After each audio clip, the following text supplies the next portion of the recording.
Morning, gentlemen. Hey, what's up? Good morning, guys. How are you, boys? I'm great. I'm great. Doing good. How are you? Awesome. Awesome. Doing great, man. Freezing after that cold shower. It How was your day yesterday? was pretty good, productive. Cool. Just worked. I worked and just worked out, and that's about it, to be honest. Cool. Okay. Chris, how about yourself, man? I had a decent day. I had a good risk management day. I lost $72 yesterday on the five Okay. Good shit. on gold. On gold. Okay. So 70 pips. I should have got out before because I've seen it looking crazy, but You said 70 pips? 7 pips. Oh, 7 pips. Okay. You were just like content with it, or you were like, you know what, I'm not too comfortable with this. I'm gonna get out.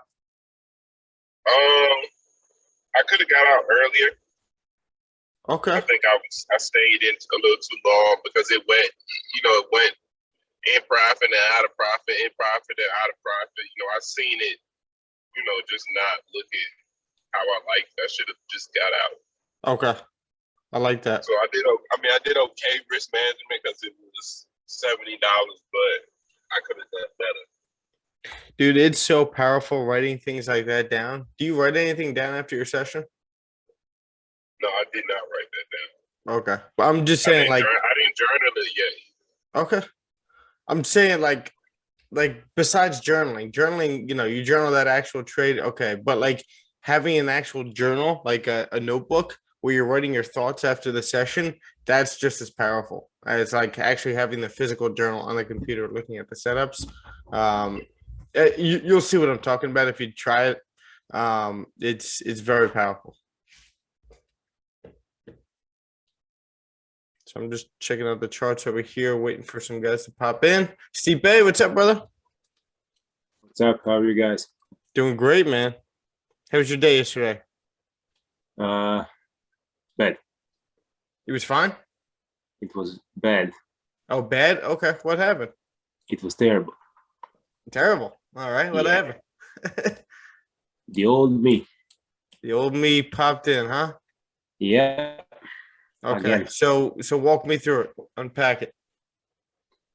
I I got stuck in that gold boom up because I got an entry. You know, when gold yesterday popped up, broke the daily high, and then returned back in the range, and then again broke the daily high. Mm-hmm. Yeah, I was caught up in a good way in that retracement. I got my entry.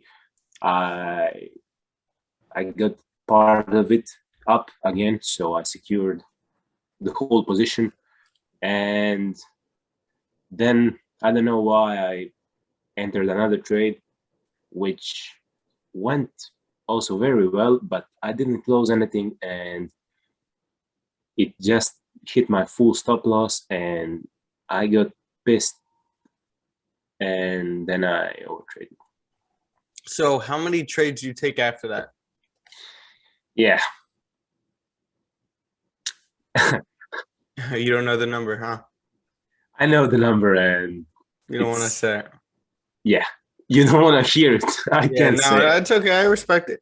Um, I can say it if you want, but no, you don't have to. I know you're gonna throw a rock at me or the ocean. So Listen, it's I've been that same guy. Don't yeah. yeah, be We've embarrassed. I've been that same guy. Dude, we've all been in that position, right? Where it's just like, you know what? I want to get this back. I want to trade this. I just took a loss. I don't want to sit with this the rest of the day until tomorrow. I want to just make this right now. The only thing, like, what I've been thinking, especially with the way you trade, Stipe, like you take a lot of trades in the smaller time frames and it works yeah, for you. But in my mind, like it's only a matter of time, unfortunately, until something like that happens because you could be fine doing that, right? And that's your yeah, strategy, trading on the smaller time frames, taking a bunch of trades. But then when something like that happens, which it'll happen every once in a while, it'll just blow out all those profits from you trying yeah, to trade that many times because you're over yeah, trading. You in your head thinking, okay, I take a lot of trades anyway. Maybe I could just make this back with some more. And it's just a recipe for disaster. Yeah. Yeah. So, and again, like it's a difficult position to be in as a mentor where, I'm teaching you guys how to trade the way you feel comfortable trading, right? But at the same time, like that only goes so far. Like you should only be taking so many trades before statistically the odds start stacking against you in the long run. It may work in the short run, right? You may have a nice streak for 2 weeks or a couple of days of like trading like that, and then something like that'll happen, and then it'll just wipe it all out. And I had an awesome streak for a week and a half, but what was that? I had an awesome win streak for 7 or 8 days. Because you're good. You're a good trader, right? You know what you're doing, and you feel comfortable in the markets. You back test. You do what you got to do every day. But again, it's only a matter of time. Like if you read Trading in the Zone, he talks about how there's like 3 levels of traders, and a lot of traders, majority of traders, you'll see their trading performance kind of, it's like on the upscale. It's like a bullish trend, right? Just like, you have a couple corrections in your trading trend, but you're gradually going up. And then most of these traders, you'll see them going up like that a couple weeks, going up, and then boom. And then you go again, boom, boom. And boom again, Every single time. But the consistent traders know that you just want to keep that steadily going up. You don't want any of those hits like that. And you got to save yourself from yourself. And that's the hardest part. That's why trading is so hard. That's why it's so difficult. Yeah, especially, I mean, it's all okay. It's all part of the process. And the person I'm angry at the most is myself, I guess. Because as we were speaking recently, I had that 100K challenge passed, and I went through the phase 1 really smooth. I then passed on to phase 2, passed that even smoother. It was like a hot knife through butter. And then I got that live account, and first day I made 3.5%. I was, whoa, okay, that's 3.5K. Get up, leave the charts and get the fuck out. And I did that. Then Monday came, I went up for 1%, and after 1%, what that I'm the guy who's only satisfied with 10% a day. I got up after 1%. Then the next day, I gained 1 more percent. Day after that, I couldn't trade. I was working, and the day after that, I gained 1% and said, "Okay, it's enough," and got up. And I don't know why, I got back half an hour later and blew that live account from 6.5K. From 6.5K, I blew it. I mean, I didn't blow it. I was still in profit, but I violated the daily drawdown rule. So the most important thing is that you're keeping your head, which is what you said in the beginning, right? You're like, I'm okay. I know it's part of the process. I know, that's where I'm at right now. You just have just a couple levels to reach, right? You're at one certain level right now, and you just got to keep leveling up. And I think your main concern right now is just consistency and being able to control your thoughts in the market, because you're a good trader. You know how to read the market. You know how to trade these smaller time frames too, right? But the one thing that you need to grab a hold of is your mind, and making sure that you're your own boss and you can discipline yourself no matter what. It doesn't matter, right? You could tell yourself, no, I'm not going to do this. This is what failing traders do. It's a funny quote. It comes from The Office, but Dwight always says, he sat there in one of those like little things where they're like interviewing one of the cast members. You ever watch The Office? Nope. Okay. All right. Well, anyway, it's a comedy show. This one character goes, if you're ever about to do something, ask yourself, would an idiot do this? And if the answer is no, just don't do it. And like that's how it is in the market. I've always said that. If I've always taught people to ask themselves that. It's funny, it's comedy, but at the same time, it's true and it works. Would an idiot do this? I just took a loss. Should I analyze this loss? Should I really look into this loss to see what I could be doing better and then maybe live to fight another day and maybe, trade tomorrow, or just sit back, sit on my hands and wait for the next setup that's actually a good setup instead of just trying to take a revenge trade and making that back? These are just questions that you need to have with yourself. And as traders, this is the number one thing where you like really need to have that conversation with yourself and constantly be talking to yourself. It sounds funny, but it works.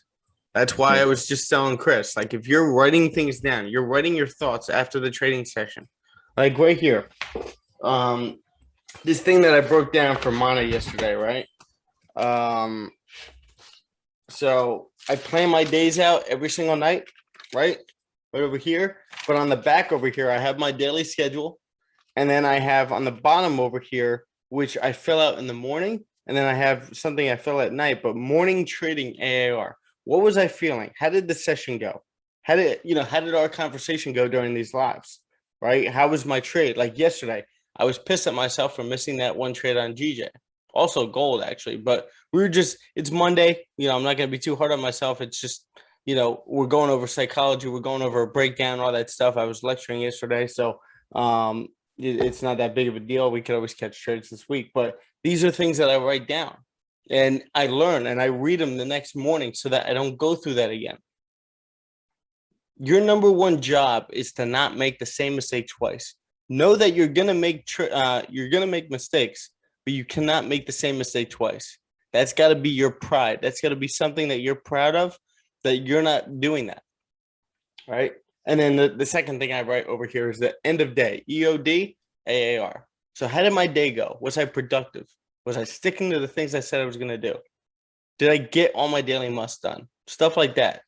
That's why you have something like this. Not only to schedule your days out and to stay driven and stay on top of your shit, but to also have that journal to talk to yourself. I mean, it's like a diary, right? Let's not sugarcoat it. It's a fucking diary. You feel like a girl, but it works. There's a reason why people do it. There's a reason why all successful people do stuff like that. Feel me, Stipe? Yeah. So that's the number one thing that we gotta work on is just consistency and being able to control your emotions. And we'll definitely be getting that done. It's just gonna take a cooperative effort and get it going. Jody, what's up, bro? Good morning. Good morning, man. How are you? I'm good, thank you. Awesome. How you How you feeling? doing? Feeling good. Feeling Cool. good. Y'all done with the So- course? I'm all done except for no, almost. Okay, so where you're at? Because if you're at a certain point, then we could actually do our Zoom. Yeah, we could go ahead and do the Zoom. I was just looking at some of the back testing Okay, yeah. videos at the bottom. That's stuff that you guys can watch like over time, right? Yeah. Get back to that and do that. But if you got through like the bulk of the course, we could always hop on our Zoom and get going. So we'll schedule that after the live today. Gary, how you doing, buddy? I'm all good. Awesome. How you feeling? Yeah, good. We got to get you out of England, don't we?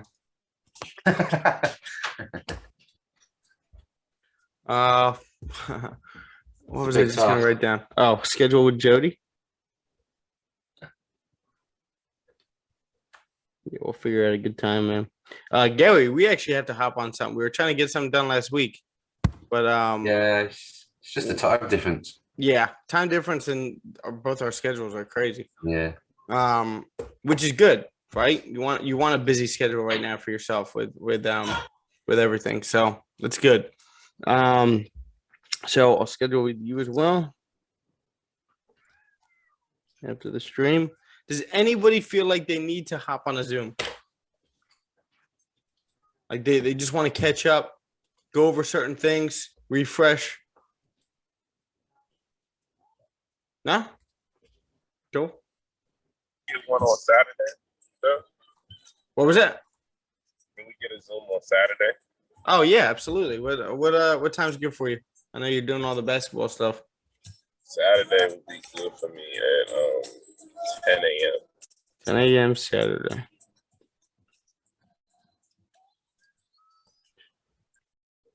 Jaden, what's up, buddy?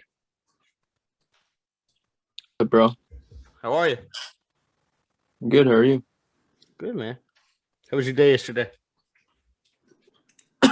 Not too bad. Too bad. Not Dude, too I want to bad. hear fucking amazing from you guys. Not too bad. It's a break-even day, so Oh, got it. Got it. Who else is in here? Who do we got? Got Tiffany coming in. What's up, Tiff? Good Kate? morning. How are Good you? morning. Good morning. I'm doing well. How you doing? Awesome. How was your day yesterday? Awesome trading day. Oh, there we go. You got a good answer. Good stuff. So Awesome. what made it awesome? It was very textbook. Let me just Okay. say that. Just kind of sticking to your plan, sticking to your strategy and all that. Yes. Okay. Yes. But I Cool. don't know. I'm in a trade right now. I'm a little scared. What are you in? GJ. Okay, That's cool. the only pair I trade. So Perfect. So let's start breaking down. I like that. The fact that that's your only pair. Let's just review the economic calendar after yesterday. So let's go back to this week. Where's it? There we go.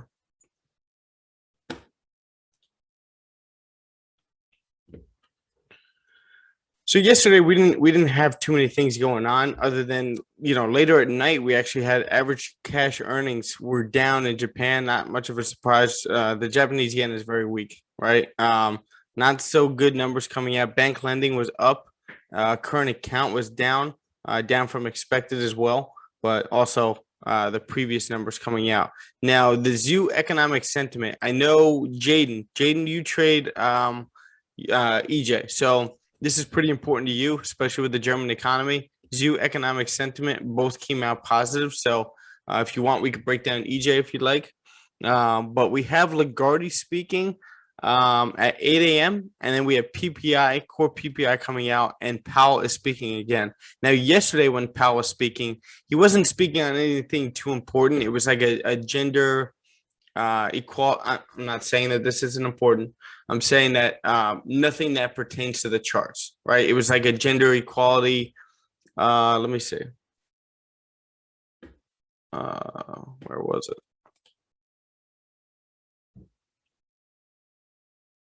See, it's not even on here. It didn't really. Bowman was speaking yesterday. I saw it yesterday. Just Powell opening remarks. Okay, here you go. So this was, here we go. No comments on the outlook from Powell in prepared remarks. So this was really just like addressing how the economy is affecting different groups of people. And it wasn't, the pandemic and gender conclusion, all that stuff. So he was just hitting on some of that stuff. So nothing really much with the market. So I'm trying to figure out what he's speaking with today, and if that will be important. Yep, same exact thing. Due to deliver opening remarks at an online conference on diversity and inclusion in economics and central banking, jointly hosted by the Federal Reserve Board, Bank of Canada, England, and European Central Bank, ECB. So I guess it's just going to be day 2 of this conference that he's going to be talking at. So nothing much when it comes to gold. I'm guessing Bailey is, they're all speaking at the same exact thing. That's what Lagarde's speaking at, Bailey's speaking at. So nothing as far as like, they're not going to tip their hand as far as the economics of their countries and what they're going to be doing down the road. I'm sure they're going to be leaving that for, I think Powell speaks later on in the week. Maybe I'm just thinking that. No. So basically, our moves are going to come from the data instead of him talking. So just keep that in mind. CPI coming out today and unemployment claims coming out today. So this will be, oh, that's yesterday. PPI coming out today and core PPI coming out as well. So that's going to be what's going to be moving the market. So we'll see what it does with gold. But let's break down GJ over here and see where we ended up after yesterday. So again, obviously, you guys know what happened after the breakdown yesterday.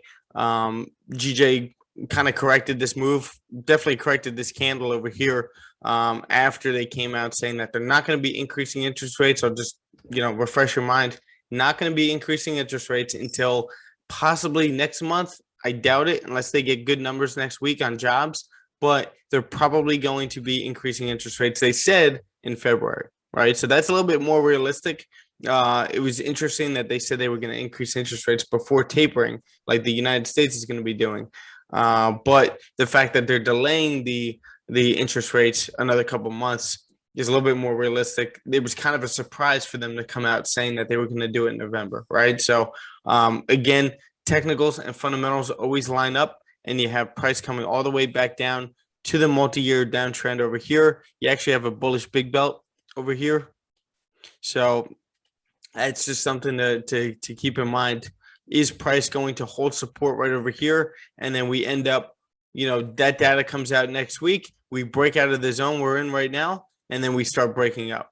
Whenever you get candles like this, know that there's a high probability on the higher time frames. If you get this on the 30-minute, don't pay too much mind to it, right? But if you get this on the higher time frames like this, you'll see it on the daily and the 4-hour, I believe. A lot of times price ends up reacting to this candle and following the direction of this candle. So you'll see a nice bullish trend over here, but we'll see, right? Certain things need to happen for that to happen. Now, what did I say yesterday? Since they were coming out saying in February that they're probably going to increase interest rates, there's not much going on until then other than Brexit right now. All the uncertainty with Northern Ireland not knowing what they're going to be doing economically. Are they going to be caught in the middle of what's going on with the EU and Great Britain? I put this article in the fundamental chat yesterday for you guys to take a look at. Let's see, where is it?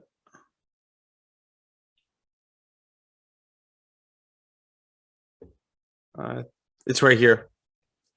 Yeah, the currency block. If you click on that, I don't know why it doesn't have one of these for it. Doesn't matter, but click on this. It'll bring up, what exactly is going on with Brexit. And it's something good for you guys to read for fundamentals. But again, I said nothing really is going to be going on until then. They're going to be waiting for interest rates. This was based on sentiment.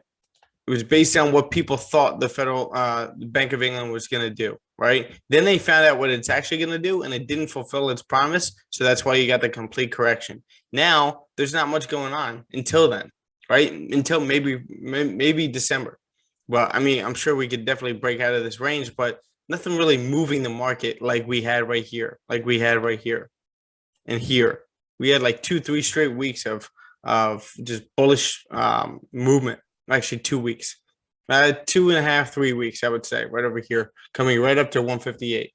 So over here, looking at the daily right now, again, you have this bullish big belt. But what did we say yesterday?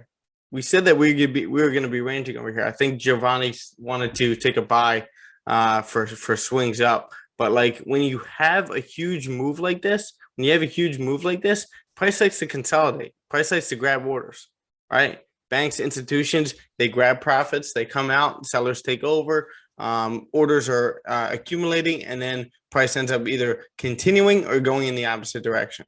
So right now, price is just accumulating, right? We're just trying to grab price. Banks are trying to get in at a certain price. We're trying to hold it right over here until something happens, and then we push price right back up. There's not much as much volume anymore as there was as price was coming down. Steve, I appreciate it, man. Thank you. I'll send that, open that in a second. Now we'll get our little mapping out over here. So again, we're sitting in this range, and honestly, you could get rid of that, right? And this is our range right now. right? We need to break out of this. I'd rather not trade in this. Just know that, like, you could spend your whole week trying to trade in something like this. And yes, you could come out on top. Majority of the time, you're not going to be doing too well, or you're going to be break even. And then once price breaks this resistance, you get a clean move to the left and you got all this price to grab. Guess what? You end up going to break even because you lost a bunch of money in here, right? So why not just wait? That's why I always say, like, you could take 1 or 2 trades a week and be profitable, or more profitable than somebody taking 10, 12 trades a week, right? Especially 20, 40. So just hold it. I've never really seen anything good come out of trading in a range like this where it's already consolidating. If it was like the way it was yesterday, like this move right here, I would have taken it. But now that we're really sideways and price really doesn't know where it wants to go, everything's 50-50. You have no idea where price is going to go on the higher time frames. So you just need price to break this resistance, clean move to the left, right? Where's our next target? We could very well be coming up to that previous support up there, at least 100 pips. So you could at least grab 100 pips out of that. Could we be coming up, closing above, tapping into this 200 EMA, holding resistance to continue down? Maybe. But you do have a clean move to right here, and that's the biggest thing that you're looking at. Don't pay too much mind to the EMAs. They just help. It's just a little guide for you. But right up here, this previous support, price could very well come up into that area, about 106 pips right there. Now, if we break support over here, you also have a clean move right here with this candle. Previous support, right? This candle coming right back down to the previous support over here and resistance. So that is about, I want to say 42 pips. Almost had it. 56 pips right there. So just wait for price to break out of this on the higher time frames. When it comes to intraday or swing trades, we'll see if we have any scalping opportunities on the lower time frames, but I doubt it. But what I was saying was just wait for price to break out of here. That's all. That's the main message. Again, we're sitting in this range. We're actually printing lower highs over here, which is interesting, right? Struggling to break previous highs.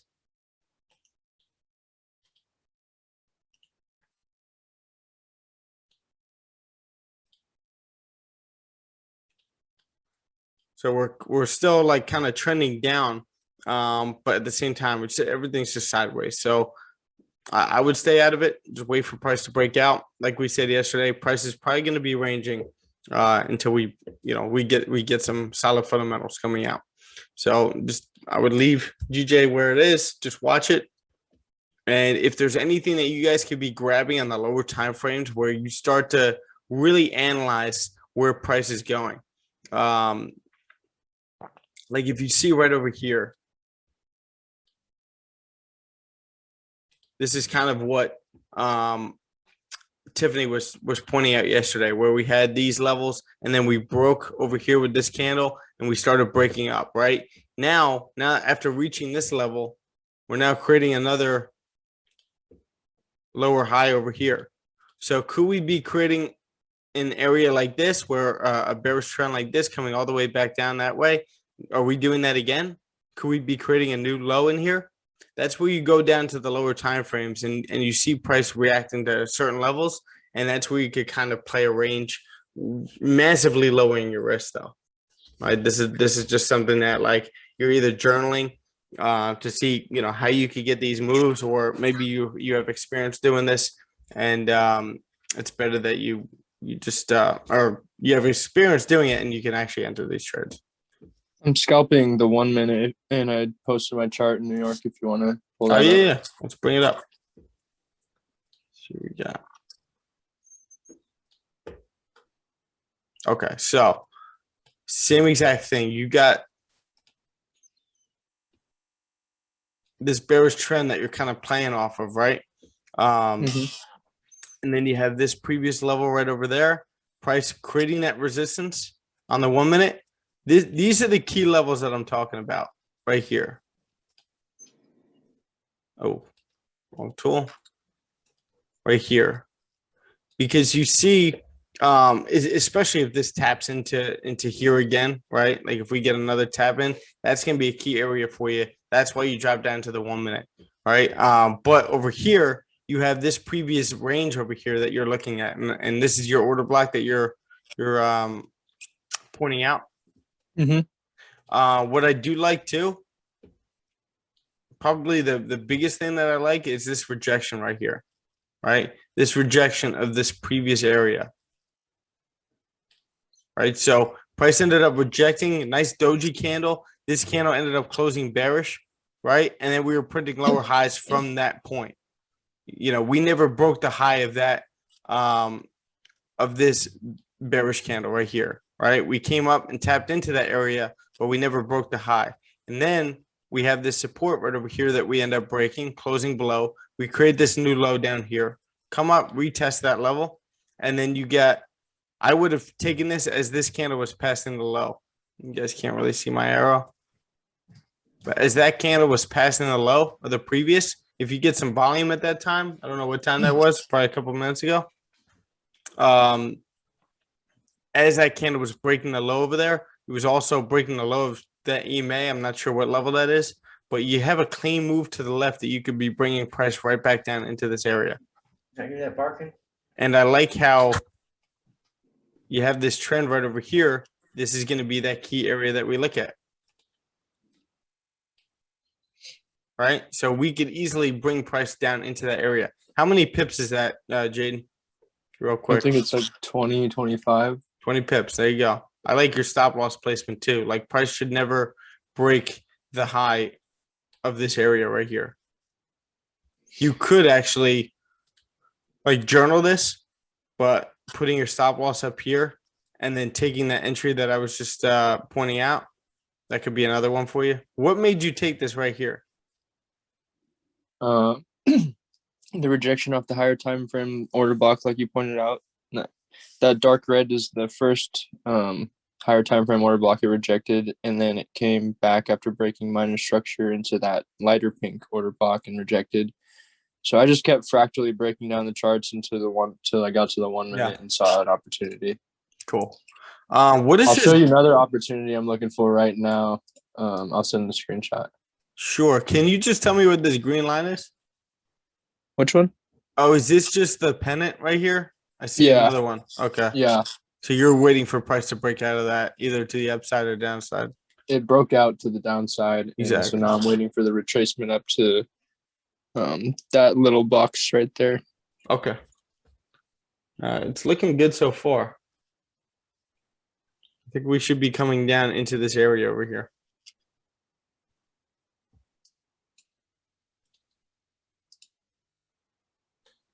Yeah. All right. So what am I doing here? Lost my tools. So, all right, I just posted it. It's uploading. There you go. Gary, I'll get back to you after the stream. Okay. Do you think we're going to come back up and retest this area is what you're saying? If it does, I'll look for another short. Yeah. Okay. Cool. And you'll put your stop loss right up here? Yep. All right, I like it.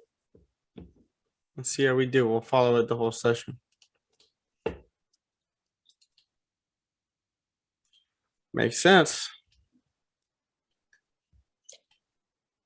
But I'm like you. I want to see that breakout to the upside and correct that higher time frame move. Yeah. Listen, everyone trades differently, and I'm completely content sitting back. Like if you notice, like you'll look at my Instagram, I haven't taken many trades as of late, just because I mean, other than some of these moves up here and then the moves up that way. But you know, and then obviously gold, like normally if I'm not really trading GJ, I'm not really trading gold, or I'll be trading gold. And gold, I'm definitely not appealed to, right? It's definitely not something that I'm interested in taking. But what's interesting over here on GJ is the 4 hour. That's a strong resistance right there, right? Multiple rejections, right? So we're just kind of staying in here. I'm sure we are reacting to this area again and kind of pushing down, but we'll see. You never really know in here. This is just like if you're doing kind of like what Jaden's doing, you just got to lower your risk. And he's had plenty of experience doing this. So as long as he's comfortable doing it and he lowers his risk, then it should be good. So I shouldn't have thrown a Lambo lot. You I'm just not this joking. time. Not this time. Maybe when price breaks out, you can max out your risk, and I'm betting my house on this next one. there you go. There you go. Forget that lesson we learned in crypto, right? What lesson? Just well, I mean, you didn't. I'm It just wasn't joking. really your fault. That was quite the lesson. Yes, but it's not. It's two different things. But let's look at gold over here. And we'll see what we got. So again, still in between 1720 and 1830, right? Just in this massive range over here, everything's 50-50. Can you play the range? Absolutely. But at the same time, this whole uptrend has been nothing but a mess, right? The only thing in this uptrend that's really appealed to me as a trade is this move right here and this move right here, right? If you look at the weekly, that's where you had these wicks that we called out. We called this whole move out, other than this wick coming down. But we called this whole move, this fill of this wick right here, price coming up, right? And making its way right back up to 1830. But the way I trade on these time frames, the 30-minute, the 1 minute, or the 30-minute, the 1 hour, it's been nothing but a mess. Like, look at this. Just all over the place. Like I don't know about you guys, but I don't see any of my setups here really. So I'm content sitting out of something like this. Now we got a nice little trend right here, higher lows, higher highs, printing all the way up. But now we're kind of sitting in this consolidation around 1830, and we keep rejecting multiple times over here, right? You actually have a resistance right here, 711. So we actually just closed on the hour and rejected again, right? Another bearish close. This might be a good opportunity for this to come right back down to 1820, right? We're starting to stall out. I'm not saying that we're going to completely reverse, but I like this rejection over here a lot. Let's look at the 30-minute. 30-minute hard rejection. I think safe sells are going to be below 1820, right? These will be high risk, high reward sells, but below 1820 right here, you're breaking market structure on the 30-minute. And then you get a nice move possibly down here. So we'll actually just adjust that. And this will be your clean sell right over here. About 50 pips right there. Let's take a look at the dollar and where the dollar's at. Again, we have PPI coming out today, so keep that in mind.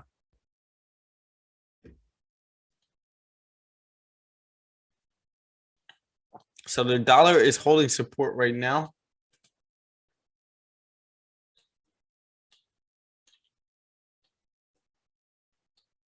Right, the dollar's been printing higher highs, higher lows, coming all the way up to this area, but 94.5 has been a really strong resistance up here. Right, we've made our little pushes up to that area, but now we have that resistance. But again, we're still in this bullish trend, and we're holding a support right here. Right, so us holding this support right now, right? What is gold doing? Gold is holding a resistance. Right, so if this continues to break up, we get some positive PPI coming out. Right, what's gonna happen over here? We could get that high risk, high reward sell from coming right back down into this area. I would be aware of that, but it could very well happen. Especially the 15-minute creating its top wick past the low of this previous candle. Do we have some volume at this time? Yes, we do on gold, but these are going to be safe sells right here. I'm going to guess that Stipe is in this right now. No, No? no. Believe it or not, no, I'm not looking at gold Okay, currently. cool. Yeah, gold doesn't appeal to you. No, I'm just in another trade. Yeah, I feel you. No, I sent you the chart, so when Yes. you have time, it's not a rush. Pound Australian dollar. I like this setup. I like this rejection right here. Right? Yeah. Candle flips bullish, closes bullish. We hold support. This candle past the high. I think you could have gotten a even earlier entry. I like the safer entry right up here. But as this candle either flip bullish or past the high of that candle right there, could have been your entry. Was it? Yeah, Wait, but- was that your entry and this was the spread? What? Did you enter right down here and you just put that up because it was the spread?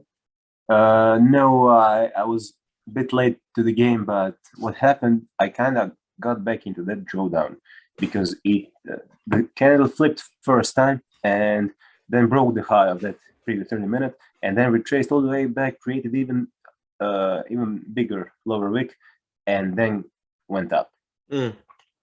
It was kind of messy, but I know that GA moves kind of choppy a lot. Mm. So since the trade was based on 4 hour mainly, I left it to do that lower wick again, because at the first time my stops were a few pips below the current one. Okay.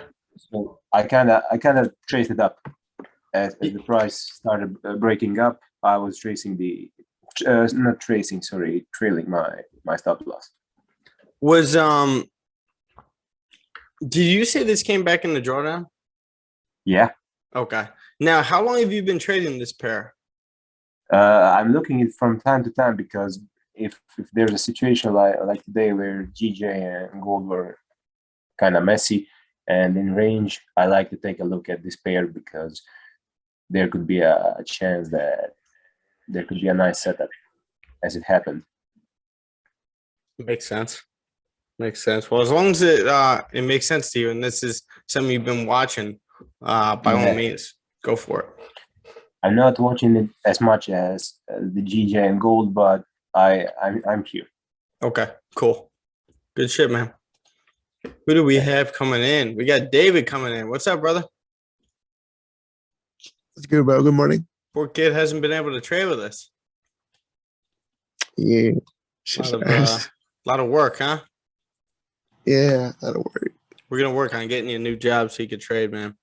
I think that's number one for a lot of you guys. Like first of all, you guys always hear me say it, like those of you that have a 9 to 5 are at an advantage. I know you guys want to be trading full time, but you guys have that full time schedule. Every single day is almost the same exact thing. That is such a major advantage that you guys have, and that I don't know what else to say about it. It's a great thing to have, right? So the one thing you guys want to focus on though is getting a job where you're able to trade like the hours that you want to, right? So don't focus so much on this being like, obviously you want to be happy at the job, but the main goal is to trade full time and take these profits and put them into businesses so that you never have to rely on anybody else anymore. You don't have to rely on a company, right? I always say it. I say it to my dad, because my dad has an actual job and all that stuff. And I say it's just as risky working for a company and doing what you're doing as it is for me doing what I do, because they can let you go whenever they want, right? They could just cut you off. And you see it happening right now in hospitals, right? Police departments. They don't like your policy, your politics, and all that stuff. You're gone. So that's a whole other story. But right now, you want to focus on getting a job that pays the bills and you're happy at. But at the same time, this isn't like a career move. So like find a job right now that's paying good money, but at the same time, like the most important objective is being able to trade the 3 hours in the morning when you want to, and then you have the rest of the day to yourself. Right. So Dave, we'll work on that. I know you were mentioning a restaurant, so we'll think of a couple places in Long Branch here and get you to it. Yeah. But the one thing that I always want to stress on you guys is how to interview, right? I've never not gotten a job that I've interviewed for. And the main reason is because I flipped the interview on them. Like, David, if you have this restaurant that you want to go into and you want to be working for this restaurant, know everything about, do your research, understand who the owners are, when they started it, how long it's been there, right? Stuff like that. But also, like, ask them things like, what are you looking for in an employee? If you're looking to be a server, what are you looking for in a server? Ask them questions. Flipping the interview on them, they're impressed. You stick out because say they interview 5 other people, you're sticking out to them because you're the one that's actually coming prepared, and you know your shit. And not to mention today, it's probably very easy to get a job because places are pretty low on staffing. But flipping the interview on them is probably the most important thing I've ever learned about interviewing. Like, you have to sell them on yourself. That's why sales are so important. You're always selling. You're selling your perspective. You're selling your ideas. You're selling yourself on an interview, right? You're persuading them. So you got to sell them on who you are and why you're best for the job. But before that, you don't know why you're best for the job, right? You got to find out why you're best for the job. You got to find out what they're looking for. So you'll land a job no matter what. And this will be good for you if you're a server at night. You could fucking serve at night, wake up early in the morning, trade, have the day to yourself, go to the gym, and then you could be a server later at night or a busser or whatever you want to do. Yeah. Sounds like a good sketch instead of landscaping or having the whole day, not being able to trade in the morning. It's got to be stressful. Mhm. So yeah, that's our breakdown. That's gold. That's GJ. And we'll see what we're doing over here. So let's check on Jaden's trade. Jay looks like it's going to create a support on the 30-minute. Where are we? We're on the 1 hour. 30-minute right over here. Okay, so we're going to check on Jaden's trade right here and see what he was doing. This is that downtrend he was saying. This is that key area, and he was taking the sell down to somewhere in this area right here, which I like. Yeah, I just got stopped out at break even. Okay. Didn't lose anything, so that's good.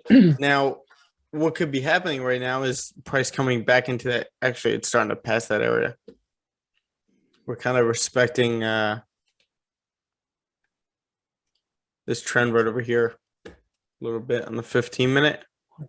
And this is a perfect example of why it's so tricky trading in this. Like, if we were in a trending market, right? If we were in an actual downtrend over here, not printing sideways on the higher time frames, and price was making these moves and creating these lower highs over here, this very well could have came down. There's a much higher probability that you'd be right and price would be coming down here. But since we're ranging, this is why you lower your risk. This is why you're more careful in ranges like this. I'm not saying don't trade it. Like, if you get good enough, you could very well be trading this, but you just got to be lowering your risk no matter what, no matter how experienced you are. You're going to be lowering your risk trading in ranges like this. One second.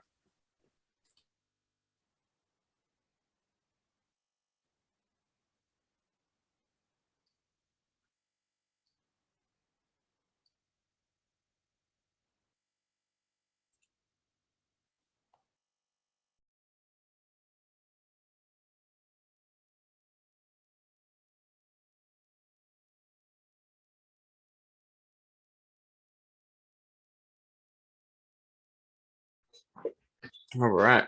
So we got about an hour until PPI comes out. We'll see what it does to gold. But right now we got two very similar price action on these pairs over here. So now we could go over some psychology stuff.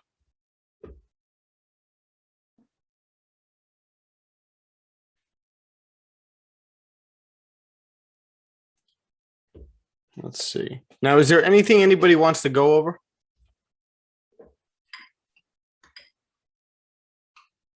No, I'm good, bro. Thank you.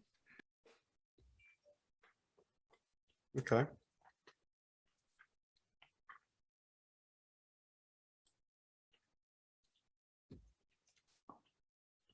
T, how's that course coming?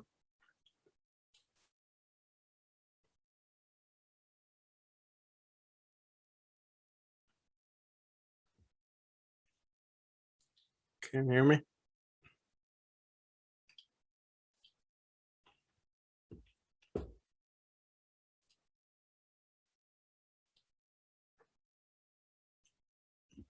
Let's see.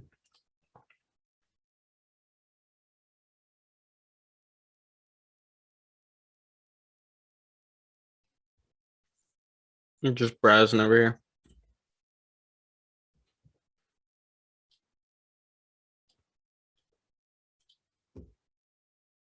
So this is one of my favorite fundamental sites, Daily FX. A lot of good breakdowns over here, fundamentals, technicals. Got some good traders over here that point things out for you. I think that they get news quicker than Forex Factory. Daily FX does? I think. Are you saying like, do they have a calendar? No. They have a calendar. I think. I mean, I saw it somewhere, and I was comparing it. That was Oh, a there you few go. months ago. Yeah, There I you was go. comparing it to Forex Factory, and they kind of received the news quicker than FF. It's funny you say that because I have realized that Forex Factory is very slow. Like I Yeah. have my iPad here set up next to me, and I'll be getting notifications also on my phone from Yahoo Finance. If Yeah. like let's say unemployment comes out, Yahoo Finance, I'm sitting here trying to turn the wheel on Forex Factory, right? And click that to refresh the numbers coming out. And it'll take, Yeah.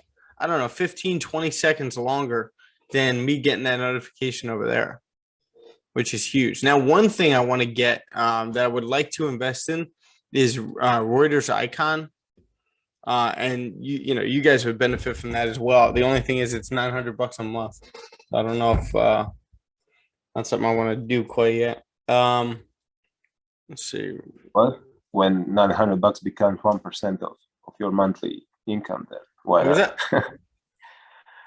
When $900 becomes 1% of your risk reward, then it's okay. 100%. I mean, with that, it's like I don't mind paying for it as much because it is a business expense. You can write that off, right? So, I would be doing it before it only being 1% of my income, but it's definitely something that that's more than a car payment. That's like a luxurious car payment right there. And you got to weigh these things out. Is it worth getting the news 5 seconds earlier? I mean, it is, but for us right now, maybe not. I think I was already speaking about this with you. I have since I have my just a second, I forgot the word. My MT5 account. It's at IC Markets. So I have in the news section at the bottom, I have all the news sent me by the IC Markets, and they're pretty fast. Okay. They're much quicker than the Forex Factory. So And what is this? What? What is this exactly? Just you can find on your MT5. You have in the toolbox section. You have trade, exposure, history, news, mailbox, blah blah blah blah. Yeah. And in the part news, you have it there. I mean, you're at Trader's Domain. I don't know if they send the news, but IC Markets send them definitely. I have them all the time. Oh, okay. Yeah, I got nothing in my toolbox in the news. Really? Yeah, nothing. Nothing coming up. Mine is full. Okay, that's interesting. Maybe you're on MT4 or 5? 5. Okay. Yeah, I'll look into that. Yeah, let me write that down. One thing that I want to ask you guys about, any of you guys that trade stocks, have you ever heard of Webull? Webull? I've heard, but I don't trade stocks. Okay. Yeah, I heard about that. News. Yeah, so I'm looking into this new platform. I normally use Thinkorswim, TD Ameritrade, but let's see.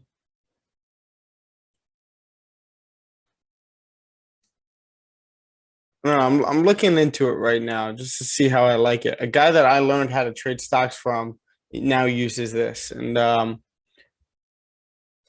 let's see.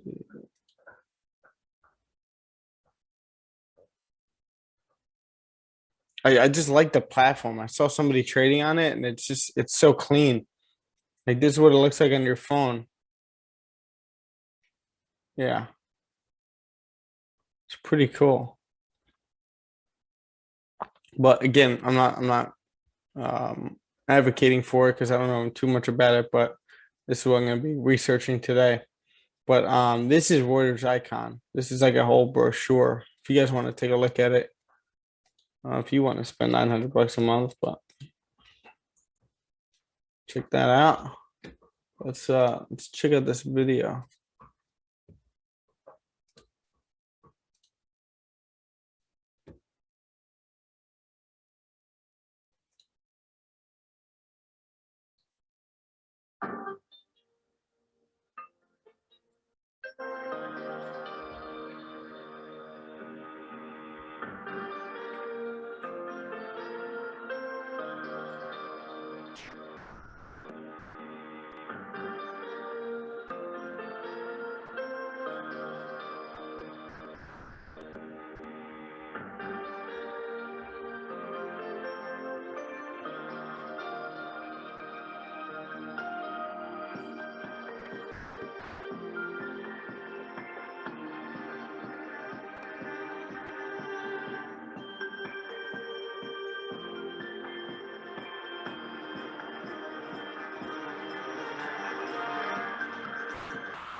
I like this music.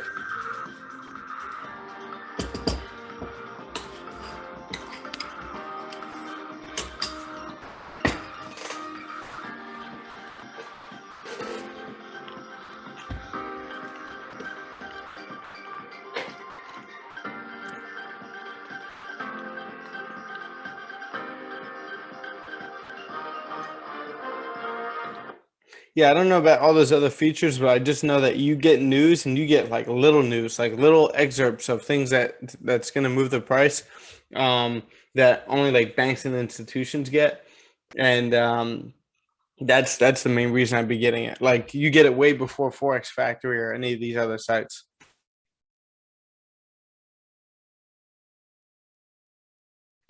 Forex Factory became a trash. Maybe they have a server problem because probably in the last year they gained a lot of new, let's say, visitors, and I guess they live off the advertisements on the different banners they have around on their page, and when there's a lot of people connected, then page is automatically slow.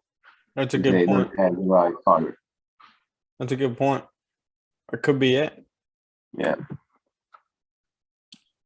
Because the design of the page is still like, I don't know, medieval. Medieval. Yeah. That's funny.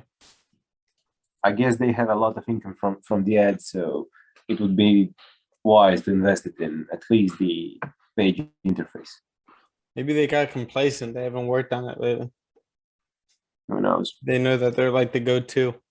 That happens a lot, man. It happens Yeah, in every till when? business. When Till you think when? you're the head honcho and you know you get complacent, other people start getting better. That's how the world works. So, not much volume right now. That's okay. What can we get done right now?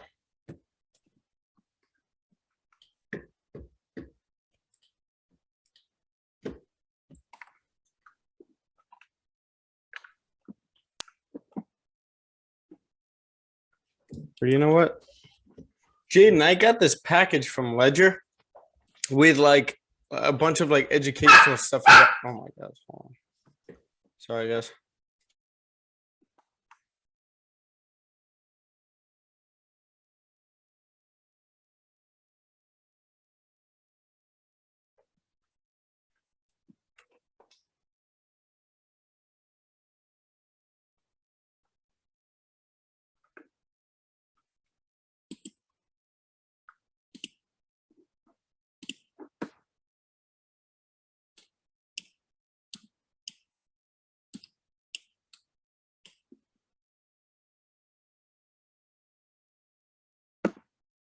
Sorry about that, guys.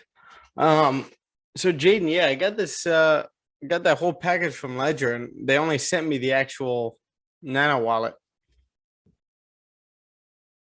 Not too sure. Wait, they didn't send you something? Yeah, they like left out the whole educational packet about crypto. Let's see, Ledger support. They sent me an email.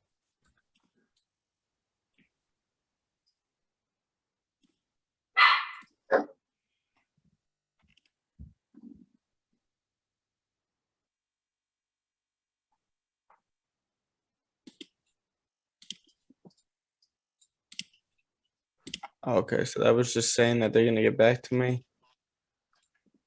And they haven't gotten back to me yet. Oh well. We'll figure it out. But yeah, if you go to ledger.com, let's see.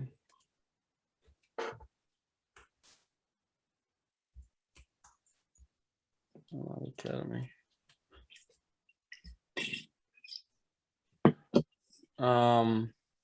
Nano S.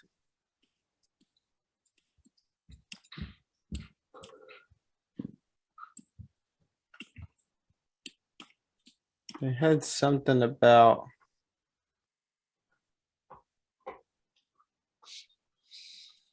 bundles. Yeah, this is what I got.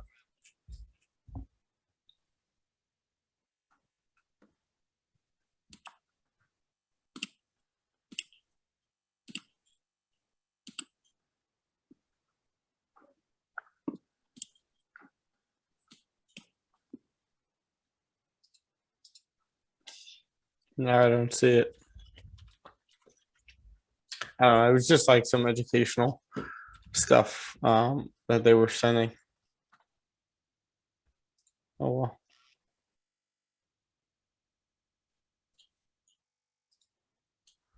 So I'll send you a cool crypto educational website really quick. appreciate it. Yeah, if you could send it into crypto, so other people could read through it. See how we're reacting to this area over here, respecting that bullish trend.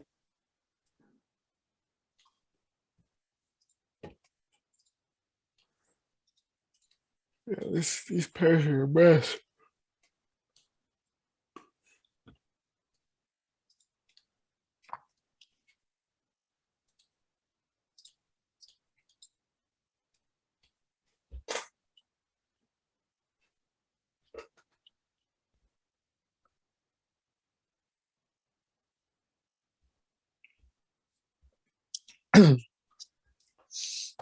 Was anyone able to go back onto the YouTube and watch yesterday's session, like the breakdown if you missed it?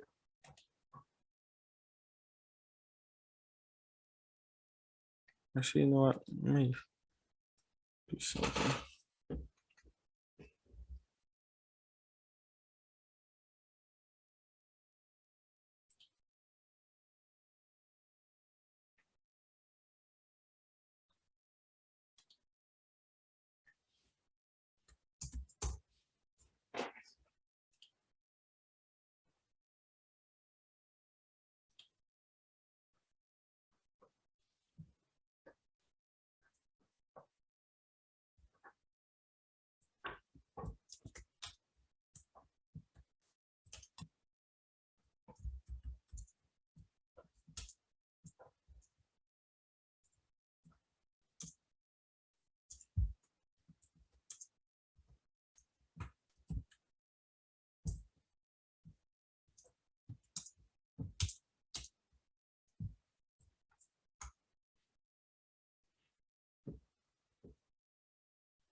Crypto. Okay.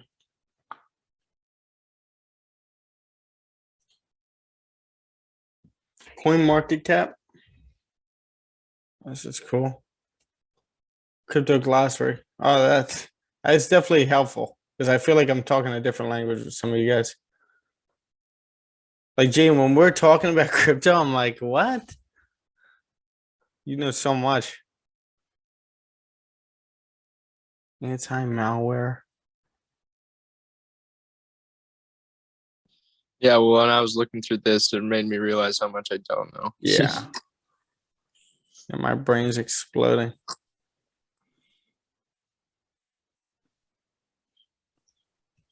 NFTs, yeah, absolutely, man. Jane, have you been getting into those at all? Yeah, I own a couple. Okay. Definitely do your research. It's a scary market. They all are. So what is this? Crypto basics articles. Vincent Vandell. I don't know where to start.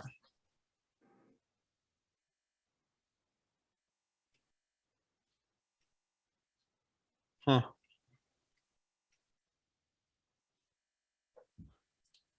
Yeah, this might be a good website, David, to start up with. Yeah, type in NFTs in the search. Oh.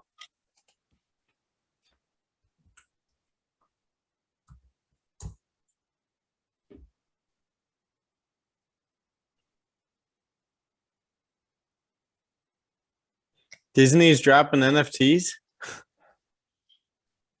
Holy shit, man. This market got Disney getting involved. This Did you is the see new the future. McDonald's one made a McRib NFT. McRib, yeah, I saw that. That's funny.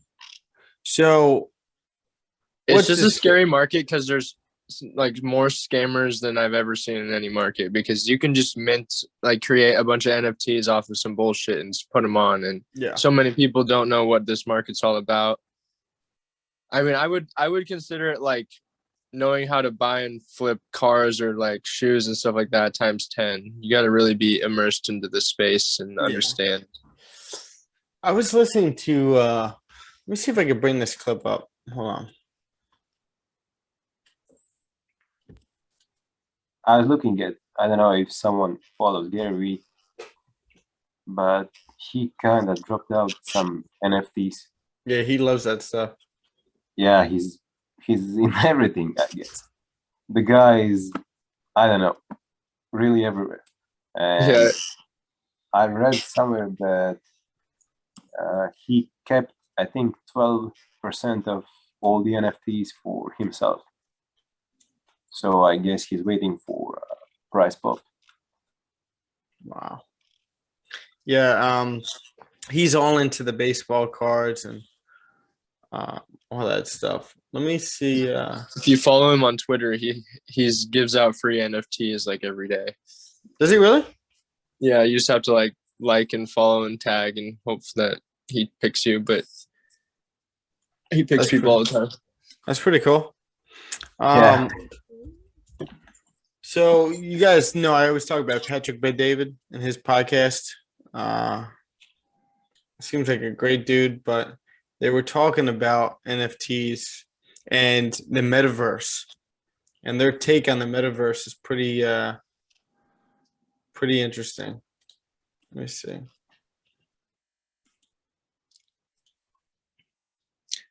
My strategy for NFT buying is all about like studying what the utility of the NFT is. So like he's saying with the metaverse is a lot of games are going to be the start of the metaverse and getting people like, you know, involved into the metaverse. And so these games will produce NFTs, which could be in the form of characters or land or whatever that the game is about. And so like for example, Neo Tokyo is a really popular NFT right now, and in order to have one, you will be given an identity, which is just a character in the game, And the utility behind it is like people that are holding an identity are just randomly airdropped prizes and stuff like that that have to do with the game. Like one guy I follow had 5,000 bytes dropped to him for owning an identity, and now bytes are worth almost $100 a piece. Dude, this is so crazy. All this. Yeah. That's interesting. This is their podcast talking about NFTs right now. Let me bring up the charts. I doubt we're gonna be missing anything because it's just a mess right now. We're old. I think we're old. Officially, we are old. Let's face it. Everybody at this table is officially old. Okay? Everybody. If you're and let me unpack what I mean by that. The younger generation is about to do a clinic on us, and it's going to happen, and people have to be ready for it. Case studies. And you have to be so prepared for what's about to happen, okay? The other day I'm sitting there and I'm watching my kid, my oldest son. My youngest son, you guys know what he looks like. He looks like he's, he's ready to go play today, football, all this stuff. I was with him this morning, just seeing this guy, athletic, wants to be out there, right? My oldest son wants to make video games. My oldest son wants to go out there and play video games. My oldest son wants to sit there and he's great at playing video games, right? And you know these guys that are very good at playing video, and it's a different kind of wiring. And I'm sitting there as a parent saying, officially today, there's more people watching gamers than watching sports. Let me say this one more time. There's more people watching gamers today than watching sports. So let's go back. Go to when you and I were 14 years old. Go to when you and I were 14 years old. Go to the 14-year-old Gerard, the 14-year-old Adam, the 14-year-old Tom, Ricky, the 14-year-old. Go to that age, right? And then make that today.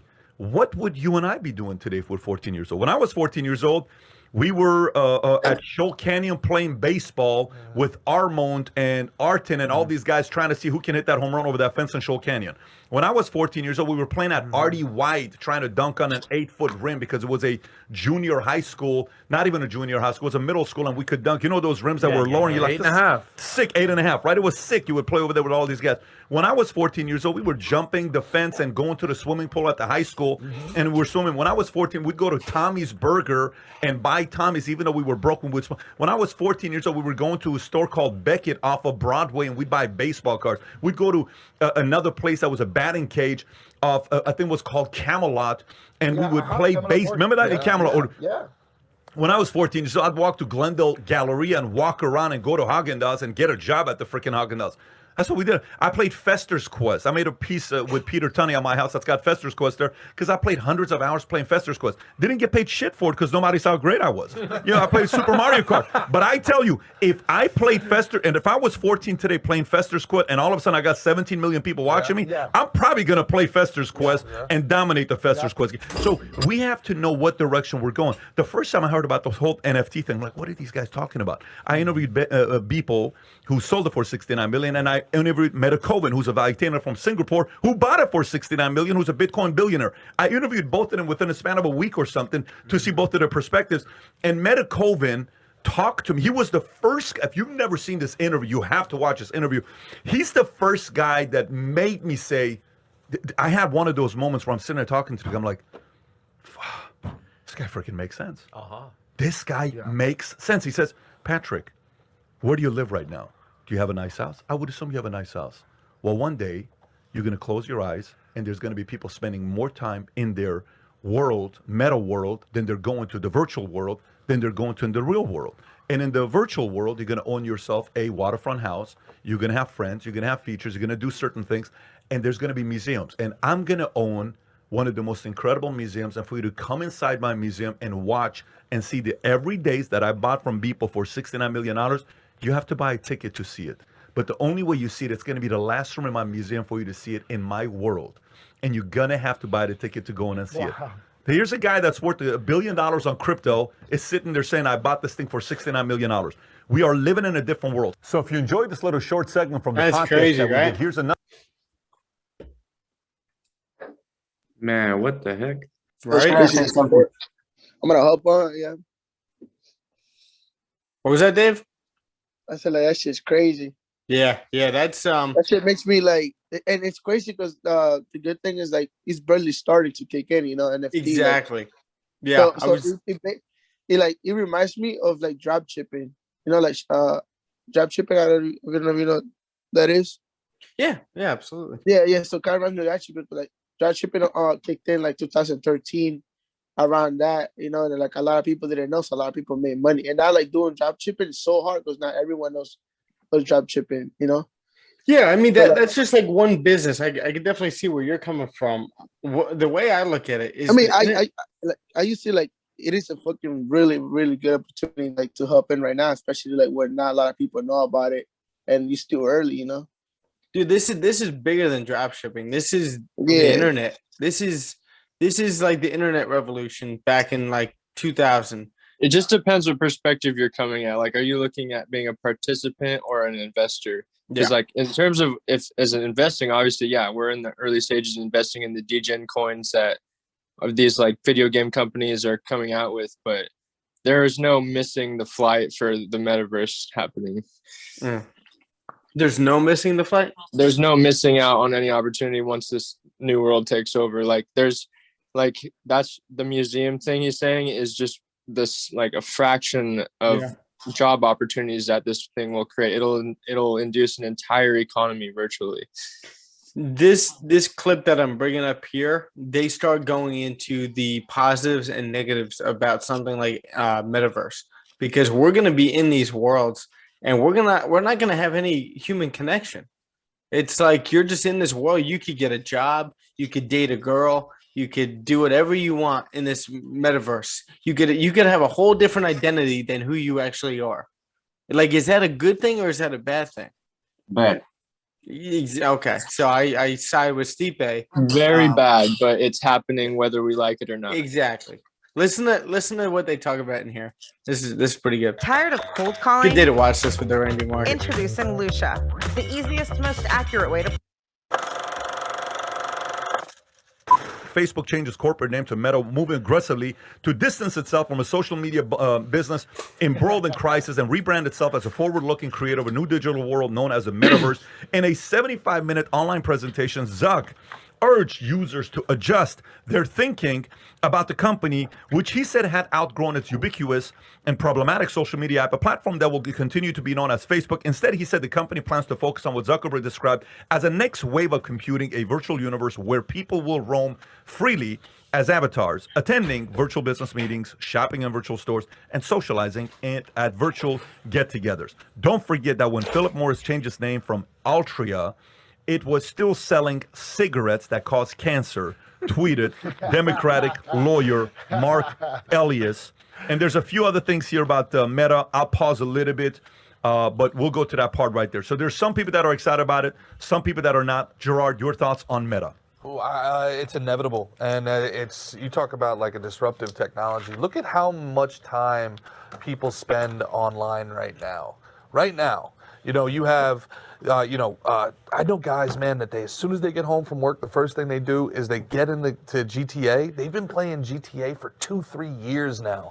They've got millions of GTA dollars. They've got hundreds of GTA cars. They've got houses. They have this entire sub-life where their GTA life is like their real life, Grand Theft Auto. Same thing with World of Warcraft. And I think this metaverse is going to make that technology to the next generation seem like what NES is to us. Like, you know how like when Sega first came out and we were like, these graphics can't get any better, my God, it's incredible. And now you look at the graphics today and it's insane. This metaverse, you're going to have a generation of people who just literally lay on their couch like they're hooked into the Matrix. And they walk around with their eyes closed all day. They have relationships online. They'll have sex online. They'll have jobs online. They will wake up. There will be people that work in the metaverse. The only time that they will be out of the Oculus, the only time that they will be in reality is when they have to eat, they have to shit, and they have to sleep. They may even be able to sleep in the metaverse. I know that sounds draconian. I don't necessarily know that it's bad. I think that it's bad. I think you're going to have society kind of drift into two different directions, in two actual realities. You're going to have a reality in the functional world, the real world, if you will, and a completely separate reality, probably with different rules, different governments in this digital reality. I think the actual world itself is going to split into two simultaneous realities. Let me ask you, what has dramatically changed in the last 40 years? Let me ask the question, and then you give me some You say other. 4 or 40? 40 years. What has dramatically changed in the last 40 years? Okay, so how we communicate with each other, obviously because of social media, dramatically Internet. changed. Email, Cell internet, phone. fine. Okay, cell phones, fine. How about dating? Has dating dramatically changed in the last 20 years? Forget about 40 years. So dating, Yes, absolutely. Tinder, 10 years ago to today is okay, completely different. fantastic. Let me ask you this. So what were some things that happened that parents were worried about? Parents were worried about rock and roll music with Elvis Presley, Yes. hips moving, it's going to get girls to do this. What if my daughter does this? Okay, has music changed dramatically from Yes. 80s, I want to know what love is, to now, hey, I was, doing your girl with my Gucci, yeah, so, hit them up is slightly different than, what do you call it? Whatever songs you want to talk about, right? Right. Faithfully or Don't Stop Believing. It's a very different narrative with the songs. Okay, how much has porn changed? Has porn changed over the last 40 years? I've never watched it. I know, nobody at this table is watching, but for the people that do watch porn, what I do know is Tom knows a lot about marijuana. For whatever reason, Gerard knows a lot about porn. I don't know what it is. Okay, but here's a question though. How much has porn changed the last 40 years? Okay, so go back 40 years ago. 40 years ago was what? VHS, LA Express, Playboy magazine, John Holmes. Hustler, all of these things.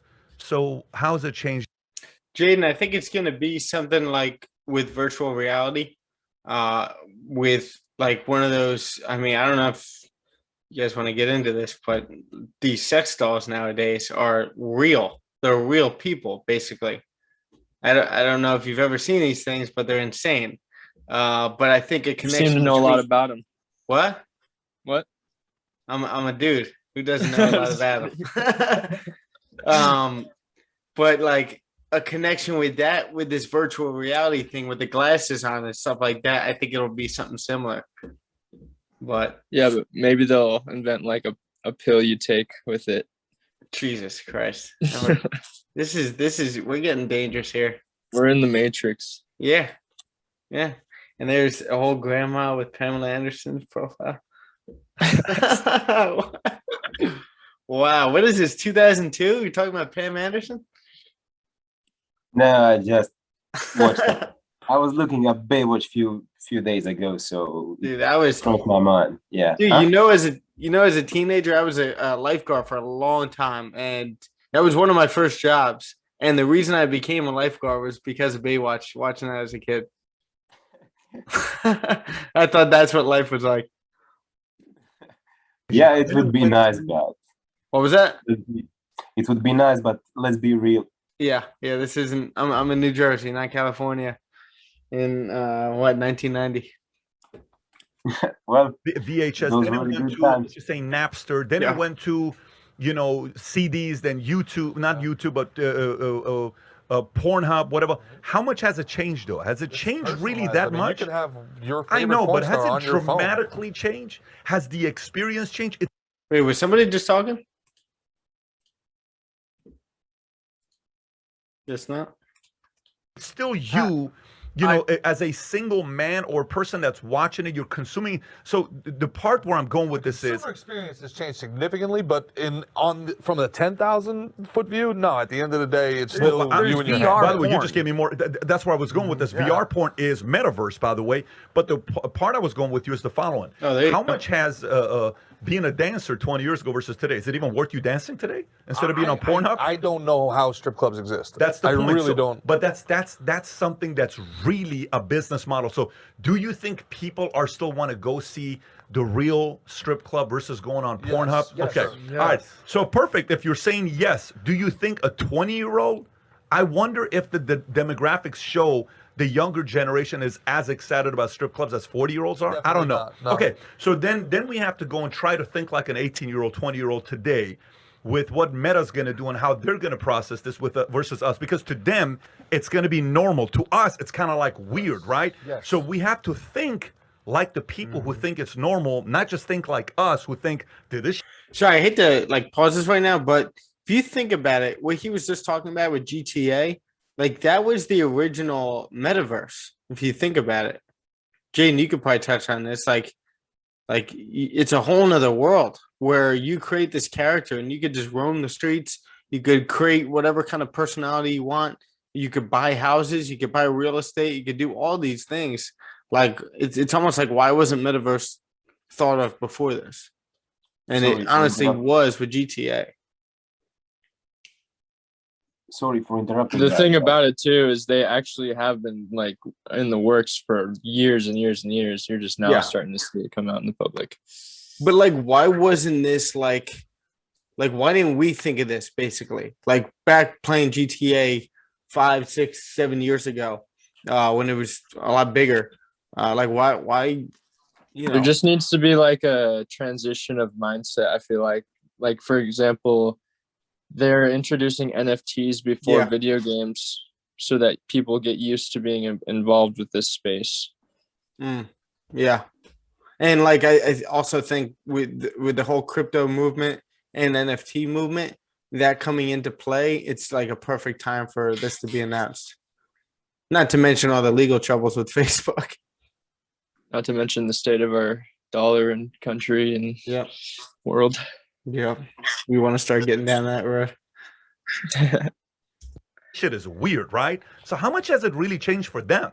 I can see it being to the point where like the government has to regulate how much time you can spend in the metaverse, because people will spend 20 hours a day in the metaverse. It's so much better than their regular life. You're born into poverty, you're short, you're Hulu Ad Manager is the easy way for businesses like yours to advertise on Hulu.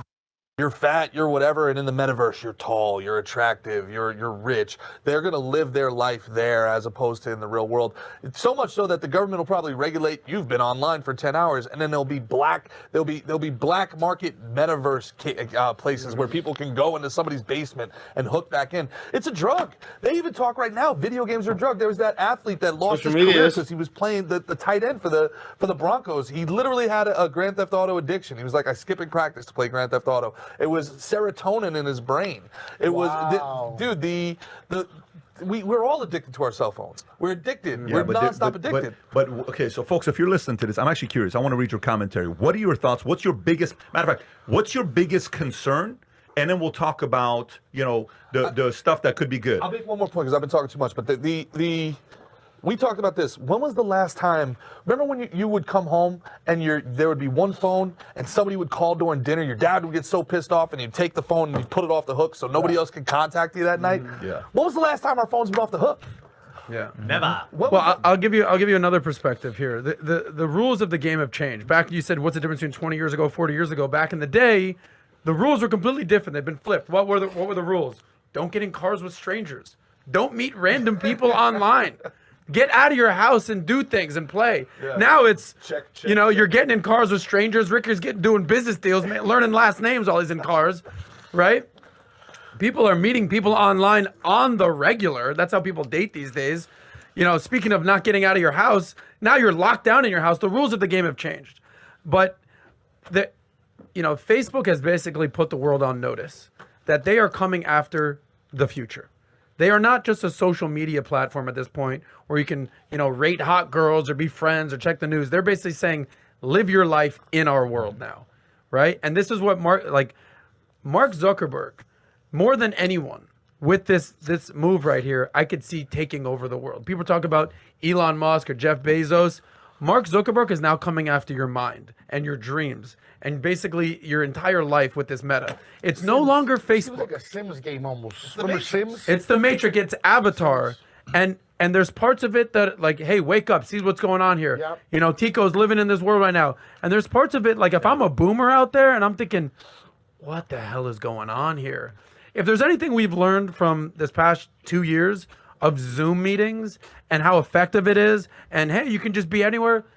There's something, the fact that we're sitting here and hey, how you doing, Pat? We're touching. Yeah. Let's not forget about humans need interaction. Yep. And this metaverse is cute and all, but at some point you need to get out of your house and do real stuff. Okay, somebody just said, Mr. Bruce Skim, and I want to hear from others, Gerard, to see what others have to say as well. I'm going to go to them. Yep. Tom, I'm going to come to you. Ricky, if you got thoughts, I want to hear from you as well. So here's what some people have to say. Matthew Mason said, Zuck is influenced, okay? Stefan Corriva said, Real Player One, which I don't know if you've seen that movie or not. Yeah. It's actually very interesting, yes. Marisol Esparza said, obesity is a concern for our children. Mr. Bruce said Meta is evil. TRC Turtle Island said Will Durant, the age of dissidence, which I've read a lot of Will Durant back in the days. So the CJ Des, first time I've ever heard a comment like that. Adam is wrong. The next one, Andy H, it's not the real world. It's a jail. It's Matrix. Okay, Dancy Antil said control freak rules. So look, you know, it's concerning, but you know, sometimes parents are worried about losing their kids. Like it's like, I'm gonna lose my kids. This is one of those things where you can actually lose your kids and the attention. Tom, what are your thoughts? So, as a parent, what are you thinking about this? Well, I've been worried. I spent a little bit of time in video games and in the industry, and I can take you back to March 1999, which was the origin of Sony Online Entertainment to EverQuest. And EverQuest was one of the first massively multiplayer online role-playing games where you had an avatar, you collect stuff, you buy weapons, you buy things, and people will go in that and they would be playing for 20 hours straight. True story. And it unlocked for me understanding, you know what? The human capacity for addiction and to satisfy something beyond yourself has never changed. Our ability as humans to be addicted, whether it's video games or drugs or music or something, and to get so immersed in it that it's there. Now that really worried me. There were people that had stopped playing EverQuest that were still paying $19.99 a month, and people would say, "Why are you doing that? You're paying $240 a year." Yeah. I don't want to lose my avatar. I got my avatar. I got all my activity. I got everything in there, and that told me right there just how scary it was. And I started seeing, you know, Fortnite. Remember Fortnite? Fortnite first came out, you know, and you're dropping into the island, Fortnite, and baseball guys. Do you remember when there was two of those consoles that was in the Boston Red Sox locker room, and they were playing it, and David Price missed a start because he had cramping in his thumb? Wow. Because on the thing, he was playing Fortnite to 3 a.m. He comes to the... David Price was Cy Young winner. Was he a Cy Young winner or not? I thought he was a Cy Young. Well, he was a World World Series MVP. Yeah. I worked a 10-pitch walk-off David Price one time. So I think as a parent, you better put timers, and you need human interaction, and you should put timers and restrictions on your kids getting in these immersive video games, because the gaming industry knew in 1999 there was billions and billions of dollars to be made off your kids because of our natural. How much worse is this though? That's what I want to know. Is this like it is 9 times? 10 No, times it's 100 times worse because Zuckerberg's involved. All right, and I agree with Adam. He wants to take over the world. Here's his biggest problem. He's the world's worst salesman. He literally is. He has no charisma. You automatically hate him if you know his track record. So he's not going to be able to sell people on this new concept. I don't like him. You know, I'm less interested in Meta. If he had someone with some charisma, He looks like it. it would be different if Elon Musk was in front of this. I mean, you might believe it or want to get into it. Hey, the whole world you guys are describing is scary to me. My kids aren't allowed to play Fortnite. I'd never let them spend any time playing those addictive games. There's no way. I prefer the real world. I prefer human beings. It's just the way it is. And that's not going to change. And I can understand. I mean, this is just a trap. This is a jail cell for young people that are going to get sucked into this. They're going to remain single their whole life. They will be able to live their whole life inside this metaverse, and Zuckerberg knows it. So, you know, this is a convenient way for him to rebrand the company, which he's still going to be all involved in Facebook. I mean, that's not going away what they do, but it's a marketing move for him. And I think him as the world's worst salesman, which he is, he's not going to be able to rule the world Let me tell you as quickly as he something. wants to. As much as I agree with you, for being the world's worst salesman, he's doing a lot of sales. He's doing okay. No, but I'm Like, talking he's done about pretty him all on right. camera. I'm talking about when Sure. he is front and center. I know his company is doing Yeah. great. Of course it is. He's got the best engineers in the world. I'm talking about him as the face of it. I don't think that's hard to argue with.